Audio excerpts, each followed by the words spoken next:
இவ்வளவு நாளா ஃப்ரீ பாலஸ்தீன் சொல்லிட்டு பாலஸ்தீன்ல நடக்கிற அநியாயமான இனப்படுகொலையை தடுக்கிறதுக்கு எல்லாருமே கண்டனம் தெரிவிச்சுட்டு இருந்தாங்க. இப்ப அதை தொடர்ந்து சூடான்லயும் அதே மாதிரி ஒரு ஜெனோசைட் நடந்திருக்கு. பாலஸ்தீன்ல நடந்த மாதிரியே சூடான்ல இப்போ 48 மணி நேரத்துல 2000 பேர் அநியாயமா கொல்லப்பட்டிருக்காங்க.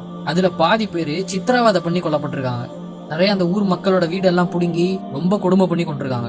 இதெல்லாம் ஏன் நடக்குது அப்படின்னா, சூடான்ல ஆல்ரெடி 2 பிரிவு இருக்கான். நார்த் சூடான், சவுத் சூடான் சொல்லிட்டு 2 பிரிவு இருக்கான். அது 2த்துலயும் ஆட்சி ஆள்ற சூடானீஸ் ஆர்ம்டு போர்ஸ்க்கும் ரேபிட் சப்போர்ட் போர்ஸ்க்கும் இடையில நடக்கிற சண்டையில பல பேர் வீடு இழந்து சாப்பாடு இல்லாம பஞ்சத்துல செத்துக்கிட்டு இருக்காங்க. கடந்த 2 வருஷமா இந்த போர் அவங்க நாட்டுக்குள்ள நடந்துட்டு தான் இருக்கு அப்படின்னு சொல்றாங்க. இது போக நிறைய பேரை சுட்டு வர கொண்டிருக்காங்க. RSF அப்படின்ற அமைப்பு தான் இதுல அதிகமா பெண்கள் எல்லாம் கடத்திட்டு போயிட்டு அவங்கள ரேப் பண்ணி கொலை செய்யறதா நிறைய நியூஸ் வந்துட்டு இருக்கு.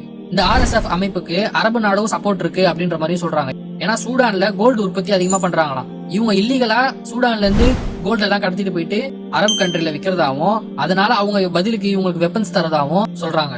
அநியாயமா அந்த வீடியோ எல்லாம் பார்க்கவே முடியல, அவ்வளவு கொடூரமா இருக்கு. இது வரைக்கும் எந்த நியூஸ் சேனல்லையும் எந்த டிவி சேனல்லையும் இதை பத்தி அவ்வளவா வரவே இல்லை. என்னைக்குமே ஒரு போர் அப்படின்றது நடந்தாலே அதுல பாதிக்கப்படுறது பொதுமக்களா தான் இருக்கும். அது ஒரு போரா நடக்காம இனப்படுகொலையா நடந்தா அது என்னைக்குமே பார்த்துட்டு இருக்க முடியாது. சோ தயவு செஞ்சு இந்த நியூஸை எவ்வளவு முடியுமோ அவ்வளவு ஷேர் பண்ணுங்க. இதை பத்தி யார் யாருக்கெல்லாம் தெரியாம இருக்கோ அவங்களுக்கெல்லாம் தெரியப்படுத்துங்க.